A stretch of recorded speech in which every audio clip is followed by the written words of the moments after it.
When I think mental health, I think a need to get help.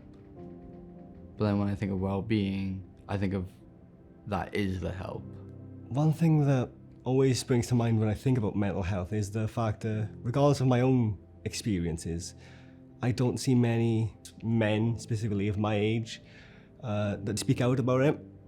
And really, it's quite disheartening for the fact that they want to hide it just to feel like they're stronger than what they appear. To me, when I first heard about mental health, is someone I thought that like schizophrenia and that type of stuff. But I never thought that depression was one of the mental health causes as well. Well, to me, mental health is what goes on up here, and well-being to me is taking part in activities or doing things that makes you happy. If you've got good well-being, that can often lead on to you having a better mental health. It can be easier said than done.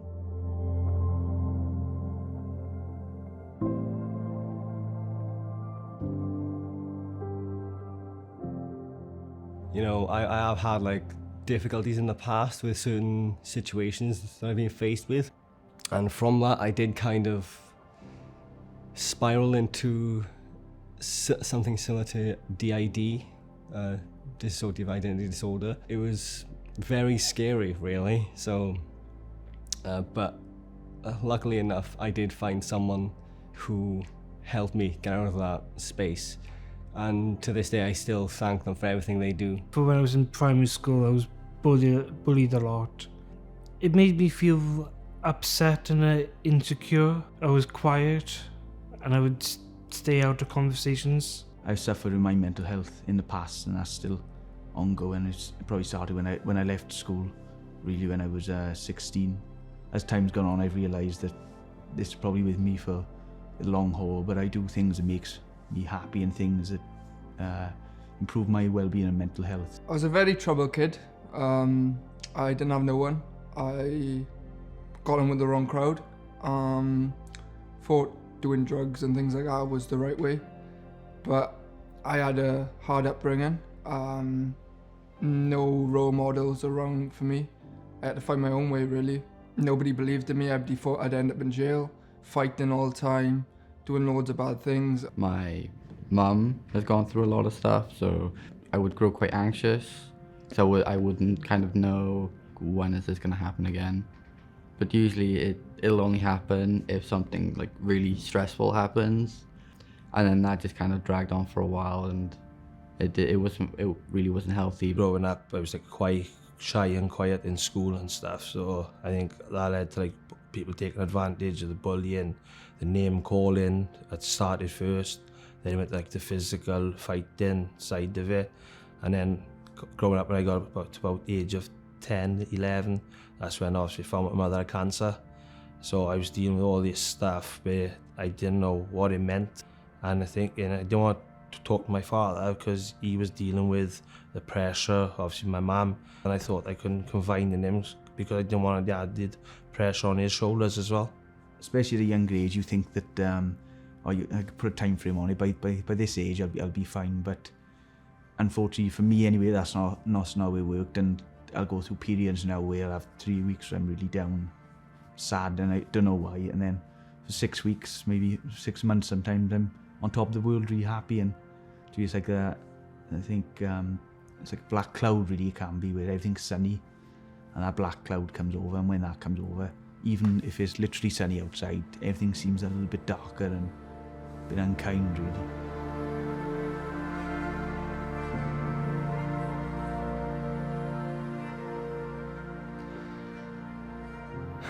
Personally, I think men just find it easier just to hide it. I think men tend to deal with their mental health in more unconventional routes. I think it's because we've been brought up with a stereotype. You look at like a man figure is always strong, stoic. They don't show off their emotions. Men were often told to man up or get on with it, and that's where the stigma kind of stems from. I think it's going back to generations, isn't it? Where you look at your father, your grandfather, great-grandfather, some mental toughness, the stubbornness as well. Saying, oh, wise up, be a man. I think that needs to change. We all think we're alpha males. We all think we can handle it. But I realised looking back on all that, that was the worst choice I could have done. And it's way easier to speak out about it rather than hide it to yourself, because there's one thing that happens if you hide it. It just makes you worse.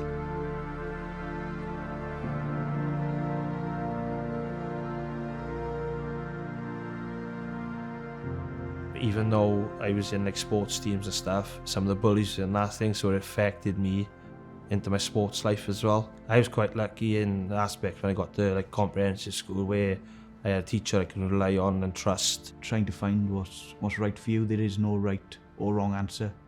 It really is trying different things. I mean, you could try counselling, therapy. When you're in a group that's talking about mental health, you can open up a bit, and you know that someone in the group might have the same experience as you.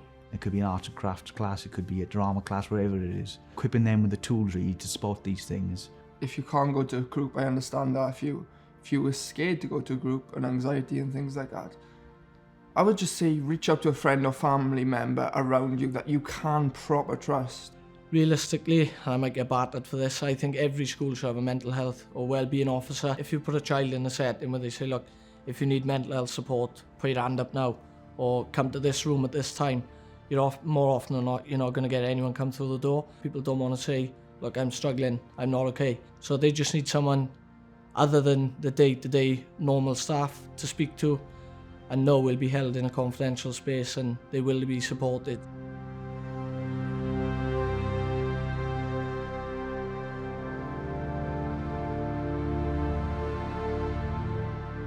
I always try and say it's not about saying the wrong thing. It can be just about listening to somebody. Maybe this person you're trying to help, this person going through a crisis, that you could be the first person that they've ever just spoken to. Sometimes they don't need to hear anything back. They just need to get something off their chest. Probably tell them that it's okay to show your emotions. Don't hide it. Open up more about how you feel. It still happens to me, but I know there's help there where you can go speak with someone now, so I've got the coping mechanisms now to help me to deal with it now. I'm sharing those ideas, talking to the boys about like other men, what they're going through and stuff, and they're understanding as well, so it's breaking that barrier with us as well. Just a little text your mate, just say, I'm not okay, and they will help you through it. You can't really just sit around and wait for something to change. You have to be proactive in order to get change, because otherwise nothing will change. Just making everyone a bit more aware of maybe spotting the signs.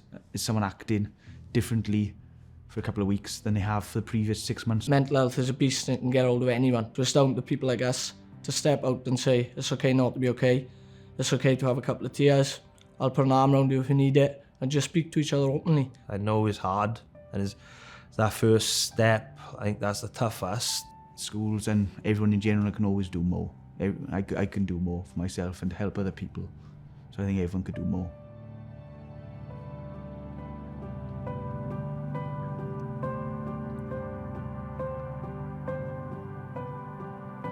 Find someone, whether that be family members, friends, distant relatives, just find someone who you can talk to, who you trust, who you believe can keep your information safe and potentially help you further.